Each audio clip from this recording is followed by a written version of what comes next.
Hi everyone, welcome back to Kankana's kitchen.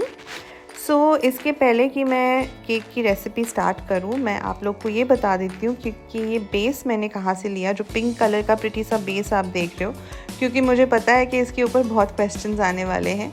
सो ये base actually मैंने लिया है दिल्ली में लाल कुआं चौरी बाज़ार एक मार्केट है, मैंने वहाँ से ये लिया है। एक्चुअली मेरा ये बेस लेने का कोई इरादा नहीं था, लेकिन जब मैं उस शॉप में गई तो वहाँ कहीं कोने में पड़ा हुआ था एंड ये सिर्फ पिंक कलर में ही अवेलेबल था और सिर्फ 8 इंच के साइज़ में ही अवेलेबल था। तो मैंने सोचा कि कुछ 10 पीसेस शायद मैंने लिए थे इसके, एंड आई थिंक ये अराउंड 10 रुपये या 8 रुपये पर पीस था। तो मैंने सोचा कि लेके रख देती हूँ, क्योंकि कभी कभार होता है ना कि कुछ केक्स में आपको लगता है कि अगर कोई और कलर का बेस होता तो और मतलब केक और अच्छा लगता देखने में। तो बस इसी इरादे से मैंने ये बेस उठा लिया था एंड आज देखिए यहाँ पे मैं इस बेस को यूज़ कर रही हूँ, मतलब बेस बोर्ड को। सो केक जो हम बनाने वाले हैं वो चॉकलेट ट्रफ़ल केक है। आजकल पता नहीं क्यों काफ़ी चॉकलेट ट्रफ़ल केक्स के ऑर्डर्स आ रहे हैं मेरे पास। सो इस केक को ना मैंने 5 इंच के टिन में बेक किया है, क्योंकि हाफ़ केजी का केक है। एंड क्लाइंट ने जब कॉल किया था ना, तो उन्होंने कहा था कि आप डिज़ाइन अपने हिसाब से देख लेना। तो मैंने बिकॉज़ मैं हमेशा पूछती हूँ कि कोई थीम वगैरह अगर है तो उन्होंने कहा कि नहीं, कोई थीम नहीं है। तो मैंने कहा कि अच्छा, मैं सोच रही थी कि फिर मैं बटरफ्लाइज के साथ अगर कुछ कर दूँ तो उन्होंने कहा कि हाँ, दैट्स अ नाइस आइडिया। तो इसीलिए मैंने 5 इंच के टिन में जो हमारा स्पॉन्ज है उसको बेक किया था एंड स्पॉन्ज को मैंने 4 लेयर्स में कट किया था। नॉर्मली मैं 3 लेयर्स में ही कट करती हूँ, लेकिन मुझे थोड़ा सा हाइट चाहिए था, क्योंकि हाफ़ केजी केक में बहुत मुश्किल होता है थोड़ा टॉल केक जैसा लुक देना एंड उस टाइप का कोई डिज़ाइन अचीव करना। सो मैंने कहा कि क्योंकि क्लाइंट ने मेरे ऊपर डिज़ाइन छोड़ दिया है, तो ऑब्वियसली मैं अपने हिसाब से सबसे बेस्ट करने की कोशिश करूँगी। सो बेस पे मैंने थोड़ा सा गनाश लगा के उसके ऊपर नीचे वाला लेयर लगा दिया है एंड उसके बाद जो चॉकलेट सिरप से मैं सोकिंग करती हूँ उसी से सोकिंग किया है एंड उसके बाद 2:1 रेशियो का जो गनाश है उससे मैंने फिलिंग किया है और इसी तरह से लेयर्स को बिल्ड कर लिया है। अब यहाँ पे जब मैं वीडियो की एडिटिंग कर रही थी ना, तब मैंने रियलाइज़ किया कि बीच में एक और वीडियो घुस गया है, जो एक्चुअली मेरा अपलोड करने का कोई इरादा नहीं था, लेकिन फिर मैंने सोचा कि अगर ये आ गया है तो मैं ये भी आप लोग के साथ शेयर कर लेती हूँ। मैं एक्चुअली रिकॉर्डिंग भी नहीं करना चाह रही थी, लेकिन मैं दोनों केक साथ में बना रही थी, तो आई थिंक फ़्लो में इसका भी रिकॉर्डिंग हो गया। सो बेसिकली ये छोटू सा, मतलब आप बेंटो केक टाइप्स बोल सकते हो, क्योंकि मेरे मम्मी पापा आए हुए थे विज़िट करने के लिए, तो उनके लिए मैं ये केक बना रही थी चॉकलेट मूज़ फ्लेवर में।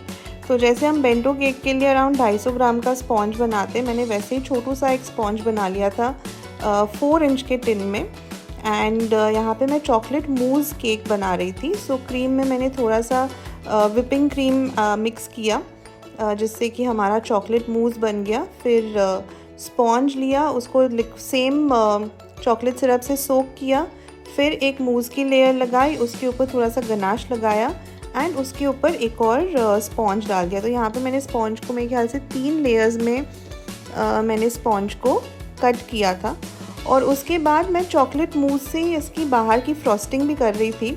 और फिर मैंने रियलाइज़ किया कि ये प्लेट जो मैंने लिया है ना, थोड़ा सा गलत ले लिया है, क्योंकि इस प्लेट के ऊपर डिज़ाइन था, जिसकी वजह से वो नीचे जो केक की फिनिशिंग है ना, वो अच्छी नहीं लग रही थी देखने में।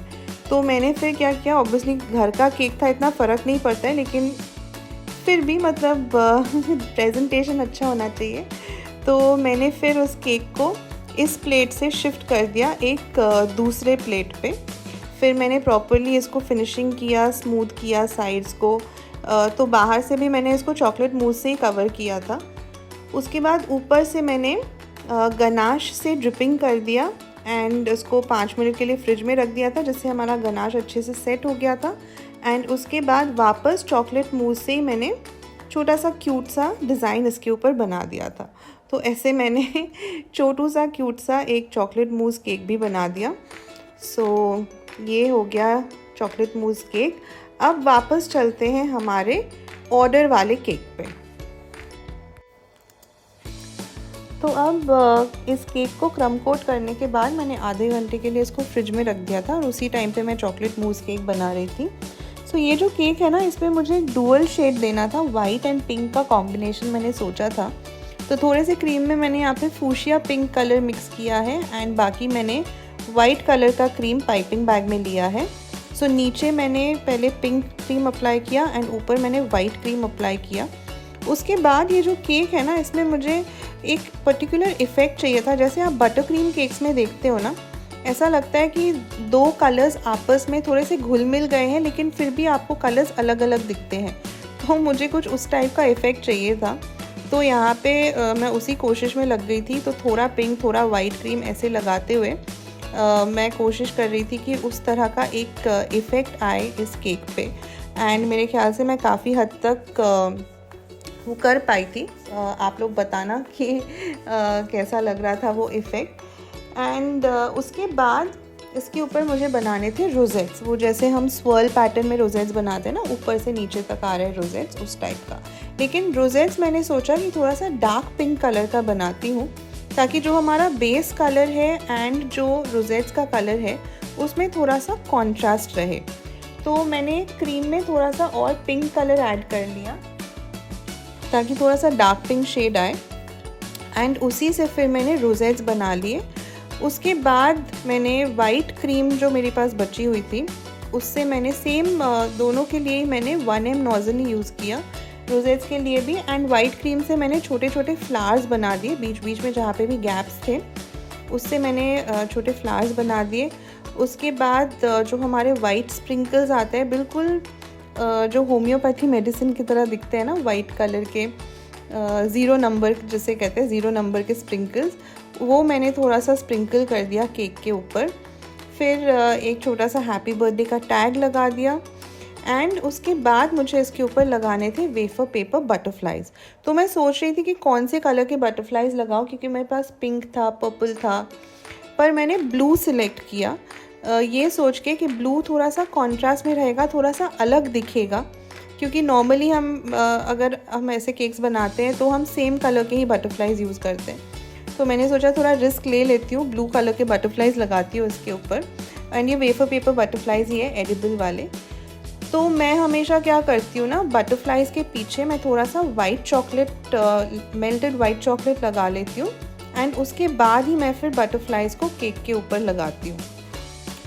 सो उससे क्या होता है, आपके जो बटरफ्लाइज है या जो भी वेफर पेपर डेकोरेशन आप यूज़ कर रहे हो वो डायरेक्टली क्रीम के कांटेक्ट में नहीं आते हैं, लेकिन फिर भी आप जब उन्हें ज़्यादा देर तक फ्रिज में रखते हो तो वेफर पेपर डेकोरेशन आपका सॉगी हो ही जाता है। ठीक है, तो मैं क्या करती हूँ, मैं पहले ना ऐसे बटरफ्लाइज केक के ऊपर लगा के फ़ोटो खींच के क्लाइंट को भेज देती हूँ, ताकि अगर उन्हें कुछ पसंद नहीं आए या फिर उन्हें कुछ और ऐड करना हो तो वो हमें बता सकते हैं टाइम रहते ही। एंड फिर मैं बटरफ्लाइज़ को निकाल लेती हूँ केक के ऊपर से, और बिल्कुल डिलीवरी से पहले मैं बटरफ्लाइज़ को वापस केक के ऊपर लगा के फिर क्लाइंट को दे देती हूँ। क्योंकि आप जब केक दोगे और by the time the client reaches home with the cake, butterflies soggy नहीं होने चाहिए, है ना। तो आप उसको हमेशा एंड मोमेंट पे ही लगाओ एंड इस तरह से आपके वेफर पेपर डेकोरेशंस जो है वो सॉगी नहीं होंगे। तो केक को मैंने पैक कर दिया 8 इंचेस के बॉक्स में, सेम जैसा विंडो बॉक्स में यूज़ करती हूँ वैसे ही बॉक्स में मैंने उसको पैक कर दिया। And client was very happy with the cake, उन्हें केक का टेस्ट एंड डेकोरेशन दोनों ही बहुत अच्छा लगा। इनफैक्ट मैंने मेरे इंस्टा स्टोरी पे लगाया भी था जो उनका फीडबैक आया था। सो आप लोग भी ज़रूर बताना कमेंट्स में कि आप लोग को ये केक कैसा लगा। एंड आपको मेरे केक्स की कोई भी डिज़ाइन पसंद आती है तो आप लोग उसे ज़रूर ट्राई कीजिएगा एंड मेरे साथ शेयर भी कीजिएगा अगर आप मेरी कोई डिज़ाइन यूज़ कर रहे हैं तो। मेरा व्हाट्सएप नंबर डिस्क्रिप्शन बॉक्स में दिया हुआ है।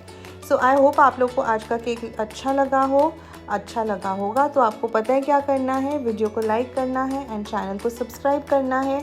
एंड होपफुली मैं 1-2 दिन में वापस एक और नया वीडियो अपलोड करूँगी। Thank you.